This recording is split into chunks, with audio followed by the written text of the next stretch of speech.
चलो chapter number 4 में हम लोगों ने अभी तक क्या क्या पढ़ा था। आप लोगों ने पढ़ा था रिफ्रैक्शन क्या होता है, फिर मैंने तुम्हें बताया था दो तरह के मीडियम थे, एक रेयर मीडियम था और एक डेंसर मीडियम था। फिर हम लोगों ने पढ़ा था कि जब लाइट हमारी रेयर मीडियम से डेंसर मीडियम में आ रही थी, राइट, कौन से मीडियम से, रेयर मीडियम से। अगर मान लो ऊपर मीडियम 1 है एंड नीचे मीडियम 2 है, ऊपर मान लो रेयर मीडियम है और नीचे मान लो डेंसर मीडियम है, लाइट आ रही थी, तो अब जल्दी से बताओ वो नॉर्मल की तरफ बैंड हो रही थी, टुवर्ड्स नॉर्मल, राइट। ये केस हमने पढ़ लिया था, अच्छे से समझ लिया था।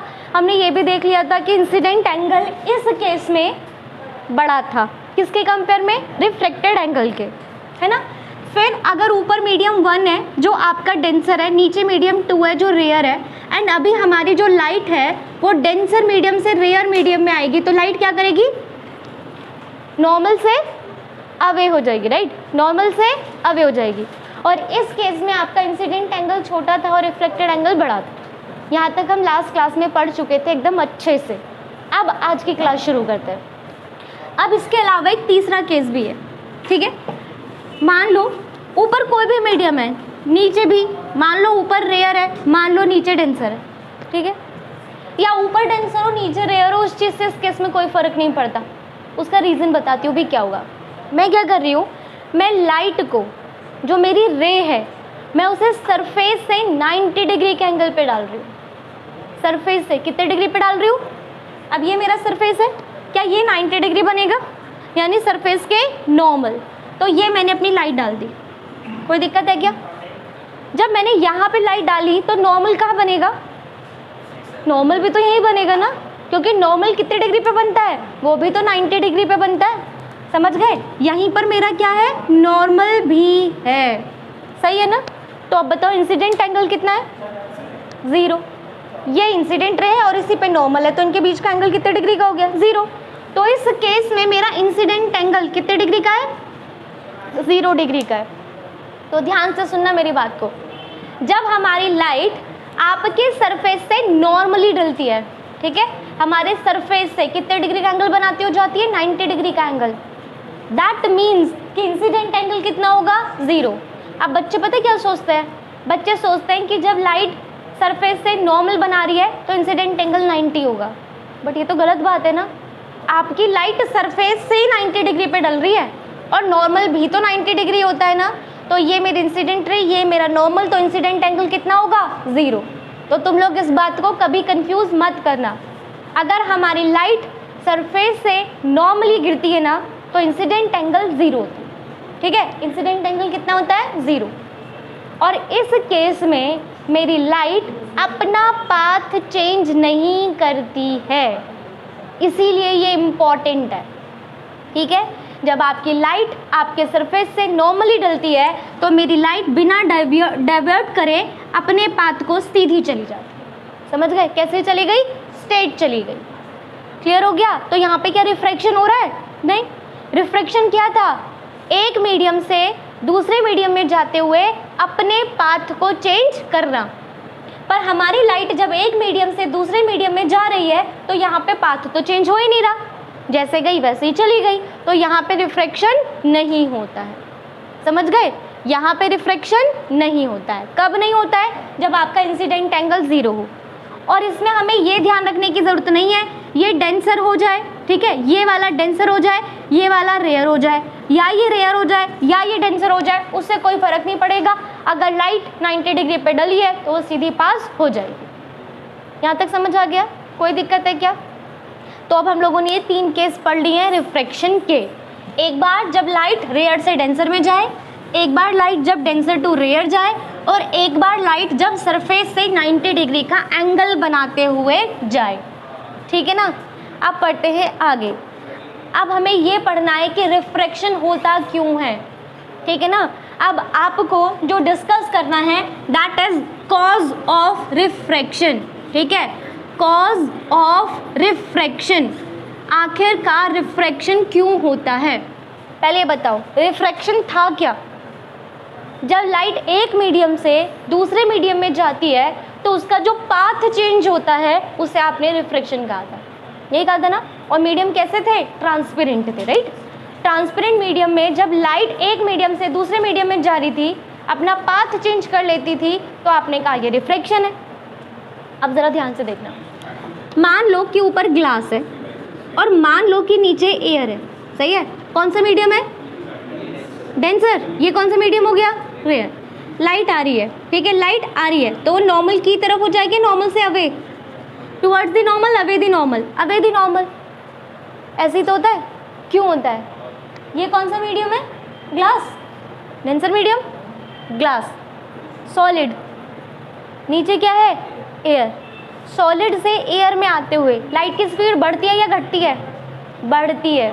आप लोगों ने पढ़ा था कि हमारा जो लाइट होता है, उस लाइट की जो स्पीड होती है वो सबसे ज़्यादा किस में थी? एयर में। उससे कम किस में थी? लिक्विड में। और सबसे कम किस में थी?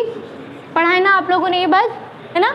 हमारी लाइट की स्पीड एयर में या वैक्यूम में मैक्सिमम होती है, फिर आपकी लाइट की स्पीड घट जाती है जब वो लिक्विड मीडियम में जाती है, और लाइट की स्पीड सबसे कम होती है जब वो सॉलिड मीडियम में होती है। तो जब आपकी लाइट ग्लास से एयर में आ रही है, सॉलिड से एयर में आ रही है, तो उसकी लाइट क्या हो जाती है? सॉरी, उसकी स्पीड क्या हो जाती है? इंक्रीज हो जाती है। स्पीड क्या हो जाती है? इसीलिए उसने अपने पाथ को चेंज कर दिया, अवे कर लिया, नॉर्मल से अवे। सेकेंड केस, जब आपकी लाइट एयर से, ठीक है, एयर से मान लो कहाँ पे जा रही है? वाटर में जा रही है, तो आपकी लाइट आएगी और वो क्या करेगी? नॉर्मल की तरफ बेंड हो जाएगी। सही कह रही हूँ, गलत कह रही हूँ? अब इस केस में क्या होगा? एयर में लाइट की स्पीड क्या थी? ज़्यादा। वाटर में आके लाइट की स्पीड क्या हो जाएगी? कम। तो हमारी लाइट जब एयर से वाटर में आती है तो उसकी स्पीड डिक्रीज हो जाती है। स्पीड क्या हो जाती है? और इसीलिए उसका पाथ चेंज हो जाता है और उसी को आप रिफ्रैक्शन कह देते हो। तो सीधी सी बात है, जब हमारी लाइट एक मीडियम से दूसरे मीडियम में जाता है तो उसका स्पीड चेंज हो जाता है। क्या चेंज हो जाता है? स्पीड के चेंज होने से डायरेक्शन चेंज हो जाती है एंड इसीलिए हमारा रिफ्रैक्शन हो जाता है। आ गई बात समझ में? अब बात कर लेते हैं तीसरे केस की, थर्ड केस की। थर्ड केस कौन सा था? जब आपने लाइट को सरफेस से क्या डाला था? नॉर्मल डाला था, सही है। अब मान लो कि ऊपर एयर है, मान लो कि नीचे ग्लास है, क्या स्पीड चेंज होगी? बिल्कुल चेंज होगी। हमारी जो लाइट है वो एयर से ग्लास में जा रही है, तो एयर से ग्लास में जाने पे स्पीड क्या हो जाएगी? डिक्रीज। बट इस केस में उसकी डायरेक्शन चेंज नहीं होती है। स्पीड तो यहाँ पर भी चेंज हो रही है, जैसे स्पीड यहाँ चेंज हुई, स्पीड यहाँ चेंज हुई, स्पीड यहाँ पर भी चेंज होगी, बट उसकी डायरेक्शन चेंज नहीं होगी। दैट्स वाई वो सीधी चली जाती। समझ गई क्या मेरी बात? तो हमारे पास रिफ्रैक्शन का मेन कॉज क्या है? मेन कॉज ये है कि जब आपकी लाइट एक ट्रांसपेरेंट मीडियम से दूसरे ट्रांसपेरेंट मीडियम में जाती है तो उसकी स्पीड चेंज हो जाती है। अब स्पीड स्लो डाउन भी हो सकती है या आपकी स्पीड इंक्रीज भी हो सकती है, बट मेन पॉइंट है कि स्पीड चेंज होगी, और जैसी स्पीड चेंज होगी डायरेक्शन चेंज हो जाएगी, रिफ्रैक्शन होगी। समझ गए? इस केस में डायरेक्शन चेंज नहीं हो रही है बट स्पीड चेंज हो रही है। आ गई यहाँ तक बात समझ में? किसी को कोई दिक्कत है क्या? ठीक है, तो हमारे पास कॉज ऑफ रिफ्रैक्शन हो गया। अब डालते हैं next heading, laws of refraction. क्या हम लोगों ने रिफ्लेक्शन के लॉ पढ़े थे 9th क्लास में? पढ़े थे आप लोगों ने? 9th क्लास में रिफ्लेक्शन के 2 लॉ थे। कितने लॉ थे? 2 लॉज थे। पहला लॉ बताओ क्या था? पहला लॉ क्या था? Incident ray, right. पहला लॉ था इंसिडेंट रे, रिफ्लेक्टेड रे और नॉर्मल, तीनों सेम प्लेन पर लाई करते थे। लॉ ऑफ रिफ्रैक्शन का पहला लॉ भी यही है। Incident ray, refracted ray and normal all lie in same plane. यानी रिफ्लेक्शन का फर्स्ट लॉ और रिफ्रैक्शन का फर्स्ट लॉ क्या है? सेम। ये इंपॉर्टेंट है बच्चों, लॉज ऑफ रिफ्लेक्शन आपके लिए इंपॉर्टेंट है, ठीक। तो पहला तो समझ आ गया ना, पहला क्या कहता है हमारा? इंसिडेंट रे, ठीक है। रिफ्रैक्टेड रे, दूसरी कौन सी रे है? रिफ्रैक्टेड रे। और आपका जो नॉर्मल है वो क्या करते हैं? All lie in same plane. ये सब एक ही प्लेन पर लाई करते हैं, ठीक है ना।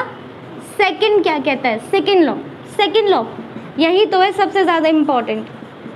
ये इतना इंपॉर्टेंट नहीं है, ये तो सबको याद रहेगा, रिफ्लेक्शन में भी तो याद था। सेकेंड लॉ का एक स्पेशल नाम है एंड हमारे एग्जाम में कभी कभी वही पूछ लिया जाता है। हम रिफ्रैक्शन के सेकेंड लॉ को स्नेल्स लॉ कहते हैं। कौन सा लॉ बोलते हैं? Snell's law. और आपके एग्जाम में कभी कभी यही आ जाता है, व्हाट इज स्नेल्स लॉ। तो स्नेल्स लॉ आपके रिफ्रैक्शन का सेकेंड लॉ है। अब ये क्या कहता है वो देखो, स्नेल्स लॉ कहता है कि आपका जो इंसिडेंट एंगल था, कौन सा एंगल था? आपके इंसिडेंट एंगल का sine, that means sine i, सही है, हमारे इंसिडेंट एंगल का साइन और आपके रिफ्रैक्टेड एंगल का साइन का रेशियो हमेशा एक कांस्टेंट होता है, that is your Snell's law और रिफ्रैक्शन का सेकेंड लॉ। अब ये क्या कहता है? It state that the sine of incident angle, ठीक है, sine of incident angle to the sine of reflected angle, ठीक है ना, इन दोनों का जो रेशियो है वो हमेशा क्या है? Constant. It state that the ratio of sine of incident angle to the sine of reflected angle is always a constant. समझ आ गई मेरी बात? और इसी को स्नेल्स ने दिया था, इसीलिए इस लॉ का नाम हम लोगों ने क्या रख दिया? Snell's law. बस जो साइंटिस्ट ने डिस्कवर किया उसके नाम पे से रख दिया। रिफ्लेक्शन का सेकेंड लॉ क्या कहता था? हाँ, रिफ्लेक्शन का कहता था incident angle is equals to reflected angle. पर आप लोगों ने रिफ्रैक्शन में देखा कि ये दोनों बराबर नहीं थे। कुछ केस में इंसिडेंट एंगल बड़ा था और कुछ केस में रिफ्लेक्टेड एंगल बड़ा था, तो ये रिफ्रैक्शन में ओबे नहीं होता, रिफ्रैक्शन में लगता है स्नेल्स लॉ, ठीक है, sine i upon sine r is equals to constant, ठीक है। हम आगे पढ़ेंगे, आप लोग इस कांस्टेंट को एन से दिखाते हो, किससे दिखाते हो? और इस एन को हम रिफ्रैक्टिव इंडेक्स कहते हैं। क्या कहते हैं? Refractive index. और कल की जो क्लास होगी ना वो पूरे इसी टॉपिक पे होगी, व्हाट इज रिफ्रैक्टिव इंडेक्स, और इस पर न्यूमेरिकल करेंगे जो एग्जाम के लिए इम्पॉर्टेंट है, ठीक है ना। तो स्नेल्स लॉ में जो कांस्टेंट था उस कांस्टेंट को हम एन से रिप्रेजेंट करते हैं एंड इस एन को आप कहते हो रिफ्रैक्टिव इंडेक्स। समझ आ गया? क्या कहते हैं? Refractive index. अभी बताओ यहाँ तक समझ आया क्या? तो लॉ ऑफ रिफ्रैक्शन समझ आ गया। रिफ्रैक्शन के दो लॉ हैं, incident ray, reflected ray and normal, all line same plane. Second क्या कहता है? The ratio of sine of incident angle to the sign of refractive angle is always a constant and this law is also known as Snell's law। यहाँ तक मेरी बात समझ आ गई? कोई दिक्कत है क्या? इस रिफ्लेक्टिव इंडेक्स के ऊपर हमें बहुत सारी चीज़ें पढ़नी हैं, ठीक है। स्टार्ट करें क्या? हाँ बच्चों, अब देखो, अब पढ़ते हैं रिफ्लेक्टिव इंडेक्स के बारे में, ठीक है। हम लोगों ने देखा कि स्नेल्स लॉ ने कहा था कि sine i upon sine r हमेशा क्या होता है? कांस्टेंट। क्या होता है? और अभी मैंने बताया कि इस कांस्टेंट को हम लोग एन से रिप्रेजेंट करेंगे। हो सकता है आपकी बुक में से म्यू से भी रिप्रेजेंट किया गया हो, है ना। आप लोगों की बुक में से म्यू से रिप्रेजेंट किया गया है, सीबीएसई बोर्ड में से एन से रिप्रेजेंट किया गया है। बात एक ही है कि रिफ्रैक्टिव इंडेक्स को दिखाता है। तो फिलहाल हम इसे म्यू लिख लेते हैं आपकी बुक से मैच करने के लिए, ठीक है। अब पढ़ते हैं ये क्या होता है। इस म्यू को हम लोगों ने क्या कहा था? रिफ्रैक्टिव इंडेक्स, यही कहा था ना, रिफ्रैक्टिव इंडेक्स। अब देखो, अगर मेरी लाइट फर्स्ट मीडियम से सेकंड मीडियम में जाती है, ठीक है, अगर मेरी लाइट कौन से मीडियम से जा रही है? फर्स्ट मीडियम से, और कहाँ पे जा रही है? सेकंड मीडियम में जा रही है, तो आप इसे ऐसे लिखते हो, 1 इधर 2 इधर, ठीक है। लाइट कहाँ से चली थी? फर्स्ट मीडियम से, कहाँ पे पहुँच गई? Second medium. समझ गई ना मेरी बात? मान लो कि मेरा फर्स्ट मीडियम ग्लास है और मेरा सेकंड मीडियम वाटर है, तो आप इसे कैसे लिखोगे? जी म्यू डब्ल्यू, ठीक है। लाइट कहाँ से चली थी? ग्लास से, और कहाँ पे पहुँच गई? वाटर में। समझ गए ना मेरी बात? मान लो कि मेरी जो लाइट थी ना वो एयर से चली और वाटर में पहुँच गई, तब आप इसे क्या लिखोगे? ए म्यू डब्ल्यू। समझ गए क्या मेरी बात? अब देखते हैं हम इसे रीड कैसे करते हैं। आप इसे ऐसे उल्टा रीड करते हो। जब हम इसे रीड करते हैं ना तो हम इसे पीछे से रीड करते हैं। आप इसे रीड करोगे refractive index of second medium, ठीक है। Refractive index of second medium with respect to first medium. पीछे से पढ़ना है। किसका रिफ्रैक्टिव इंडेक्स है? सेकंड का। किसके रिस्पेक्ट में? फर्स्ट के रिस्पेक्ट में। ठीक है, लिखते हैं, सीधा है, लाइट जहाँ से जहाँ पे जा रही है, और रीड उल्टा करना है। जैसे कि यहाँ पर मैं इसे कैसे रीड करूँगी? Refractive index of water with respect to glass. ठीक है, इसे हम कैसे रीड करेंगे? Refractive index of water with respect to air. समझ आ गया? कोई दिक्कत है क्या? अब एक और इम्पॉर्टेंट पॉइंट, ये बोर्ड के लिए इम्पॉर्टेंट नहीं है, बस तुम्हारे समझने के लिए इम्पॉर्टेंट है। क्या? अगर मेरा फर्स्ट मीडियम एयर होता है, ठीक है, अगर मेरा फर्स्ट मीडियम क्या होता है? एयर, दैट मीन्स कि मेरी लाइट एयर से चली थी और किसी दूसरे मीडियम में पहुंच गई।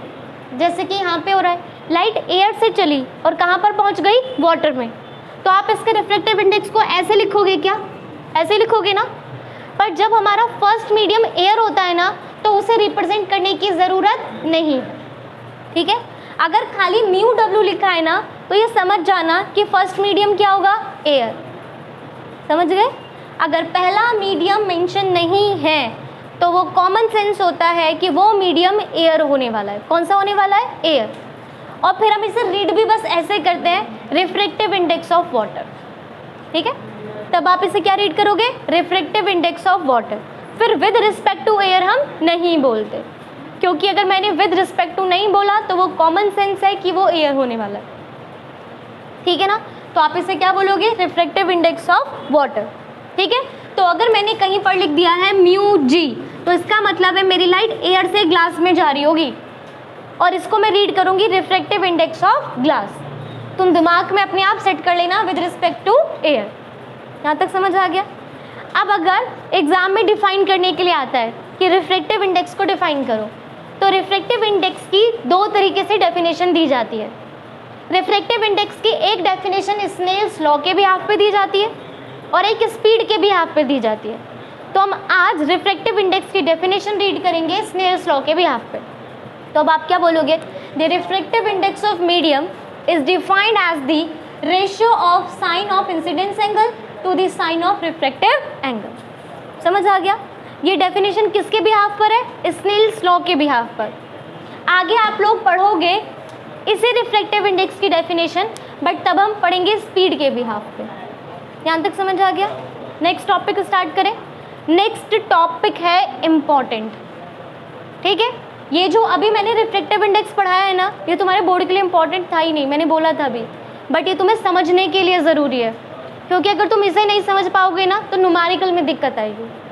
ठीक, तो ये इम्पॉर्टेंट नहीं है, पर अब जो मैं पढ़ा रही हूँ ना वो एक नंबर के लिए इम्पॉर्टेंट है। एक नंबर से ज़्यादा आ ही नहीं सकता, बस एक नंबर के लिए इम्पॉर्टेंट है। क्या है? इफेक्ट। किसके? हम ये देखेंगे कि जब रिफ्रैक्शन होता है, क्या होता है? रिफ्रैक्शन होता है, तो लाइट एक मीडियम से दूसरे मीडियम में जाएगी।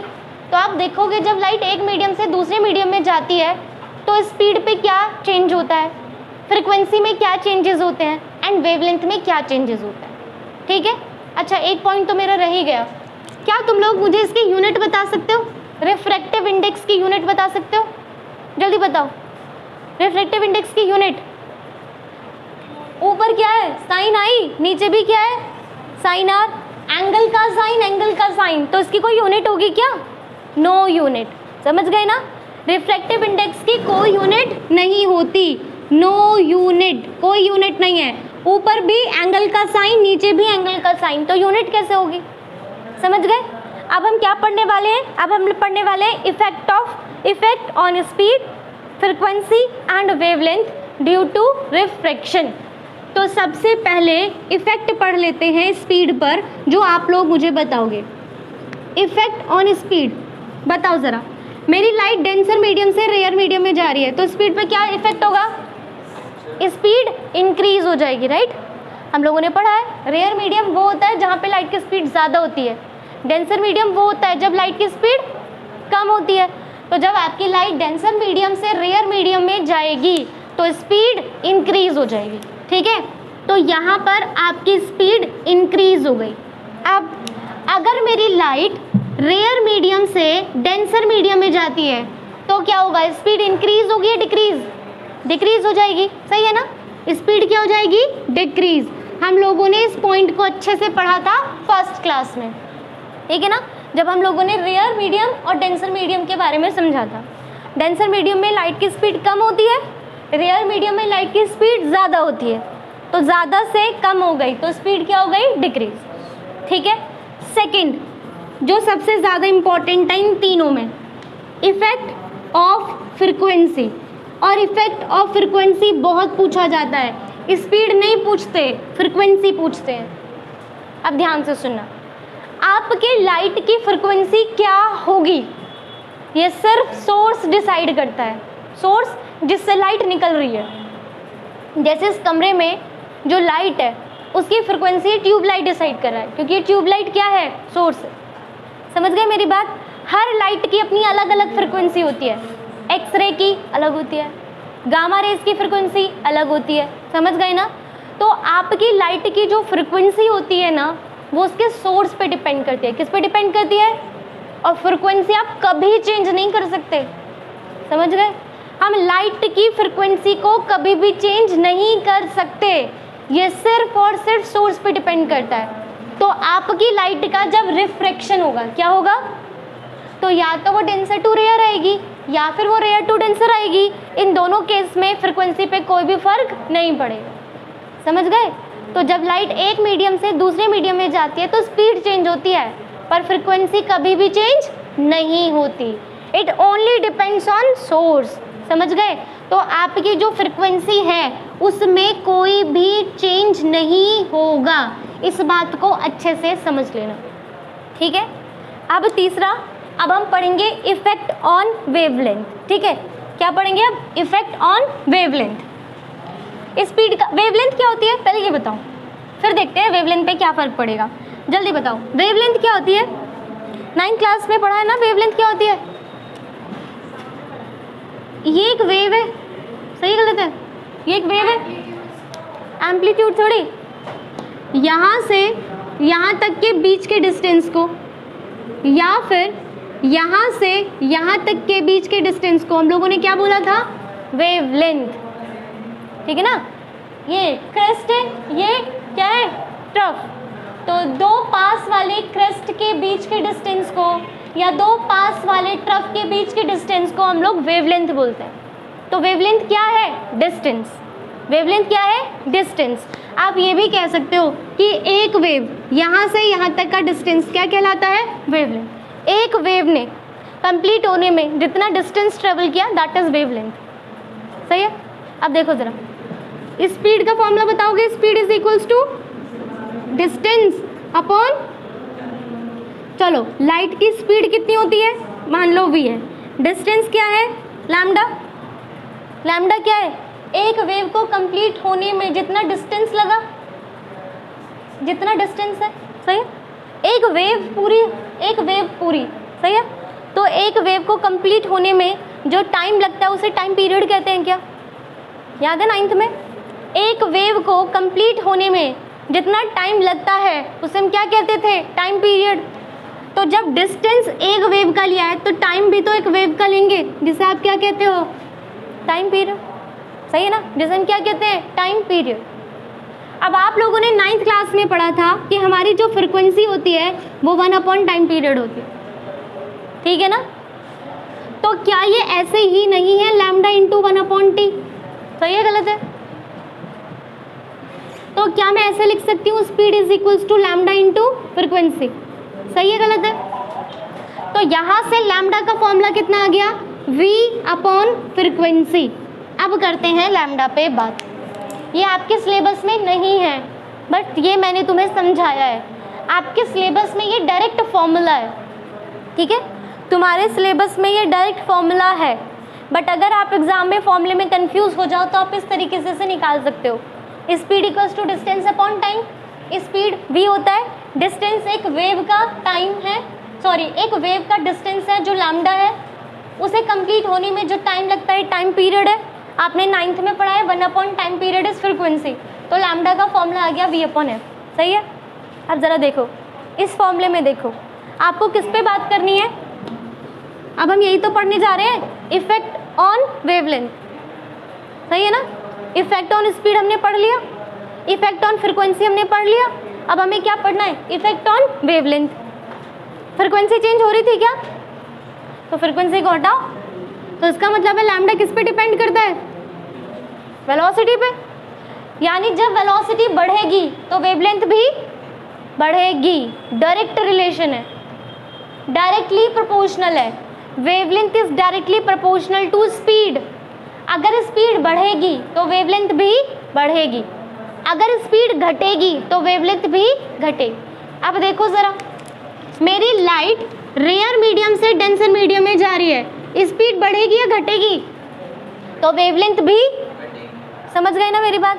अगर आपकी लाइट डेंसर टू रेयर जा रही है तो स्पीड इंक्रीज होगी तो वेवलेंथ भी इंक्रीज होगी, पर फ्रिक्वेंसी पर कोई भी इफेक्ट नहीं आएगा। आ गया समझ में, अच्छे से क्लियर हो गया। चलो तो इसे नोट कर लो। चलो अब हमने अभी तक आपने रिफ्रैक्टिव इंडेक्स पढ़ा स्नेल्स लॉ के बिहाफ पे, राइट। अब हम रिफ्रैक्टिव इंडेक्स पढ़ेंगे स्पीड ऑफ लाइट के बिहाफ पे, ठीक है। तो अब आप रिफ्रैक्टिव इंडेक्स ही पढ़ोगे, बट अब हम रिफ्रैक्टिव इंडेक्स को समझेंगे किससे रिलेट करके, रिलेट करोगे स्पीड ऑफ लाइट से, ठीक है, स्पीड ऑफ लाइट। अब पहले तो मुझे बताते जाओ, आपकी लाइट की स्पीड सबसे ज़्यादा किस में होती है, किस में होती है सबसे ज़्यादा, वैक्यूम में, ठीक है। हमारे जो लाइट की स्पीड होती है ना, वो वैक्यूम में सबसे ज़्यादा होती है। Speed of light in vacuum, और वैक्यूम में कितनी होती है, 3.0 इंटू 10⁸ मीटर पर सेकेंड, ठीक है। लाइट वैक्यूम में सबसे फास्टेस्ट ट्रेवल करती है। अब उससे कम किस में चलती है, एयर में। एयर में आके लाइट की स्पीड कम होती है, वो हो जाती है 2.98 इंटू 10⁸ मीटर पर सेकेंड, ठीक है। 2.98 इंटू 10⁸ मीटर पर सेकेंड। पर क्या तुम्हारे लिए इन दोनों में बहुत ज़्यादा डिफरेंस है क्या, कितना कम डिफरेंस है ना, 0.02, सही है ना। इसीलिए हम क्या करते हैं, हम आपके लाइट की स्पीड को वैक्यूम और एयर में एक ही ले लेते हैं, दैट इज सी।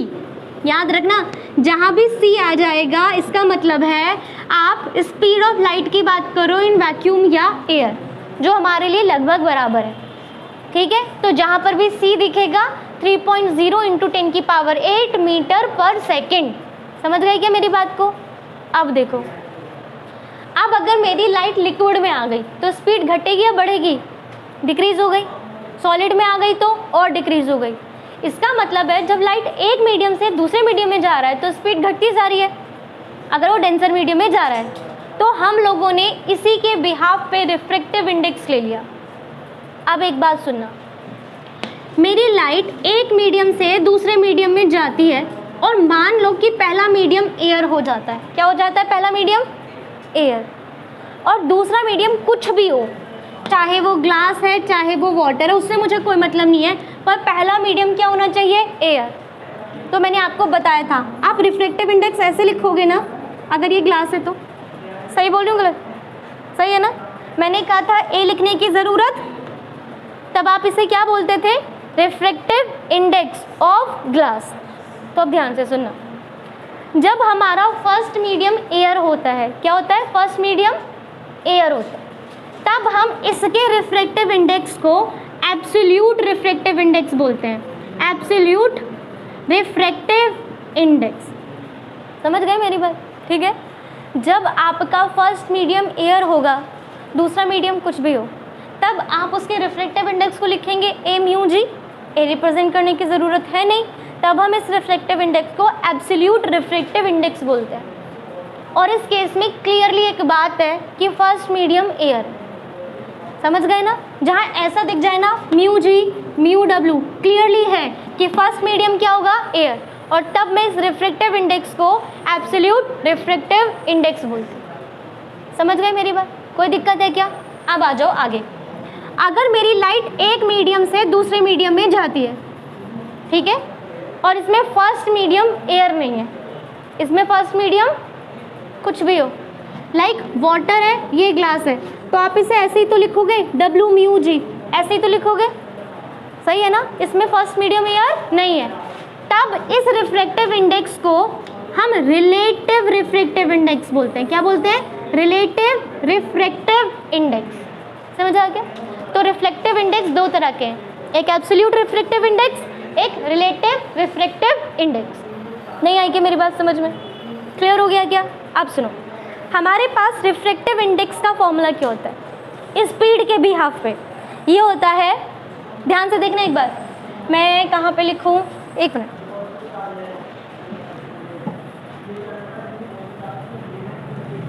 आपका जो रिफ्रैक्टिव इंडेक्स होता है ना, उसका फॉर्मूला होता है, पहले लाइट कौन से मीडियम में है? फर्स्ट मीडियम में। फिर लाइट कौन से मीडियम में जा रहा है? तो बस speed of light in first medium, speed of light in medium 1 upon speed of light in medium 2 है। ये हमारे पास रिफ्रैक्टिव इंडेक्स का फॉर्मूला है। तो अगर एग्जाम में बोला जाए रिफ्रैक्टिव इंडेक्स को डिफाइन करो स्पीड की टर्म में, तो आप क्या बोलोगे? Refractive index is defined as the ratio of speed of light in medium 1 to the speed of light in medium 2। खत्म। आगे बात समझ में? तो अब इधर आ जाओ, बताओ जरा इसका क्या होगा? क्या होगा? Speed of light in medium 1, medium 1 क्या है यहाँ पे? एयर। तो ऊपर क्या आएगा? Speed of light in air या वैक्यूम, जो जिसे हम किससे रिप्रेजेंट करते थे? C से। ठीक है, तो ये कितना आ जाएगा? C upon VG। सही है भाई। Speed of light in first medium मेरी वैक्यूम है, यहाँ पे सेकंड मीडियम मेरा ग्लास है, तो म्यू जी कितना हो जाएगा? C upon VG। सही है। अब इसका फॉर्मूला बता दो, क्या होगा? Speed of light in vacuum, speed of light in water, इन दोनों के रेशियो को हम क्या कहेंगे? Refractive index. समझ गए? तो ये क्या है? Refractive index of glass, refractive index of water. First medium नहीं है, एयर है, तो इससे आप क्या कहोगे? Absolute refractive index. अब यहाँ पर आ जाओ, रिलेटिव वाले में क्या लिखूंगी? Speed of light in water upon speed of light in glass. हो गया फॉर्मूला। सही है या गलत है? आप बताओ रिफ्रैक्टिव इंडेक्स की यूनिट क्या होगी? बताओ। रिफ्रैक्टिव इंडेक्स की यूनिट ऊपर स्पीड मीटर पर सेकेंड, नीचे स्पीड मीटर पर सेकेंड। कट गया? No unit. पहले भी तो बोला था रिफ्रैक्टिव इंडेक्स की कोई यूनिट नहीं होती। अच्छे से समझ आ गया? कोई दिक्कत है क्या? तो अगर आप लोगों को रिफ्रैक्टिव इंडेक्स का फॉर्मूला लिखना है तो वो होता है V1 अपॉन V2। अब आपको देखना पड़ेगा फर्स्ट मीडियम क्या है और सेकंड मीडियम क्या है। आ गई बात समझ में? ठीक है। Refractive index of second medium with respect to 1 is equals to speed of light in first medium upon speed of light in second medium. सही है। 1μ2 equals to V1 upon V2। यहाँ तक समझ आया? कोई दिक्कत है क्या? आप लोगों को जो न्यूमेरिकल्स करने होते हैं ना, उसमें ये वैल्यू दी होती है और ये पूछा जाता है। ठीक है ना? कैसे मैं समझाऊंगी? ठीक है। अभी आज रिफ्रैक्टिव इंडेक्स को अच्छे से समझते हैं, फिर आगे कॉन्सेप्ट को क्लियर करेंगे। ठीक है। अभी रिफ्रैक्टिव इंडेक्स को अच्छे से समझते हैं, फिर कॉन्सेप्ट को क्लियर करेंगे। देखो, मैंने आप लोगों को बोला अगर फर्स्ट मीडियम एयर है, फर्स्ट मीडियम, तो ए को नहीं लिखेंगे, तो इसका फॉर्मूला कितना हो जाएगा? C upon V। V क्या है? इस मीडियम में लाइट की स्पीड। सही कह रही हूँ गलत कह रही हूँ? अब मुझे ये बताओ, क्या V की वैल्यू C से ज़्यादा हो सकती है? ऐसा कोई भी केस है जिसमें V की वैल्यू C से ज़्यादा हो? इसे आप M लिख दो और इसे V लिख देते हैं। ठीक है। अब बताओ, ऐसा कोई भी केस है जिसमें C की वैल्यू V से कम हो? C क्या है? Speed of light in vacuum और एयर, जिसमें लाइट की स्पीड क्या होती है? मैक्सिमम। क्या कभी लाइट की स्पीड इससे ज़्यादा हो सकती है? नहीं भाई, हमने पढ़ा है लाइट की स्पीड सबसे ज़्यादा वैक्यूम में होती है, यानी C हमेशा बड़ा होगा V से। सही है। C हमेशा बड़ा होगा तो V हमेशा छोटा होगा, और छोटी चीज़ को जब बड़ी चीज़ से डिवाइड करते हो तो क्या वो वैल्यू कभी 1 से ज़्यादा नहीं आती? एग्जाम्पल देख लो, 3 को 2 से डिवाइड करो, कितना मिलेगा? सही है, 3 को डिवाइड कर दो किससे? 1.2 से, कितना आएगा? 2 पॉइंट समथिंग। तो हमेशा 1 से बड़ी आ रही है ना भाई। C हमेशा V से क्या होगा? बड़ा होगा। C कभी भी V से छोटा नहीं हो सकता, क्योंकि C क्या है? Speed of light in vacuum. तो इसका मतलब है C हमेशा V से बड़ा होगा। तो इसका मतलब है जो आपका रिफ्रैक्टिव इंडेक्स है मीडियम का, वो हमेशा बड़ा होगा 1 से। किसी भी मीडियम का रिफ्रैक्टिव इंडेक्स कभी भी 1 से छोटा नहीं आ सकता। समझ गए मेरी बात? मैं एक एग्जांपल ले लेती हूँ। आपकी जो लाइट की स्पीड ग्लास में होती है वो होती है 2.0 इंटू 10 की पावर 8, ठीक है। ग्लास में हमारे लाइट की स्पीड होती है 2.0 इंटू 10 की पावर 8। तो मैं तुमसे कह रही हूँ रिफ्रैक्टिव इंडेक्स ऑफ ग्लास निकालो। क्या पूछ रही हूँ मैं? रिफ्रैक्टिव इंडेक्स ऑफ ग्लास निकालो, यही तो बोला। तो कॉमन सेंस से यहाँ पे क्या लेना पड़ेगा? एयर। तो ये क्या हो जाएगा? C/Vg। C तो मुझे पता है 3 इंटू 10 की पावर 8, ये मैंने बोला 2 इंटू 10 की पावर 8, काट दूँ, कितना आ गया? 1.5। तो ग्लास का रिफ्रैक्टिव इंडेक्स कितना आया? 1.5, जो 1 से बड़ा है। समझ गए मेरी बात? अच्छे से क्लियर हो गया क्या? एक और एग्जाम्पल देखो, आपकी बुक में सेकंड एग्जाम्पल है, the speed of light in water is 2.25 into 10 की पावर 8 मीटर पर सेकेंड। तो अब हम रिफ्रैक्टिव इंडेक्स ऑफ वाटर निकालते हैं। तो रिफ्रैक्टिव इंडेक्स ऑफ वाटर निकालूंगी, कॉमन सेंस से ये क्या है? एयर। ये क्या है? 3.0 इंटू 10 की पावर 8 अपॉन में 2.25 इंटू 10 की पावर 8। अब आप इसे सॉल्व कर लो, सॉल्व करके आपको इसकी वैल्यू कितनी मिलेगी? 1.33। तो आपके वाटर का रिफ्रैक्टिव इंडेक्स भी 1 से क्या आ रहा है? बड़ा आ रहा है। समझ गए मेरी बात? तो हमारे मीडियम का रिफ्रैक्टिव इंडेक्स हमेशा 1 से क्या होता है? ज़्यादा, क्योंकि V हमेशा C से क्या होगा? छोटा।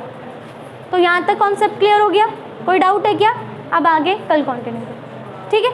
आज के लिए इतना, थैंक यू।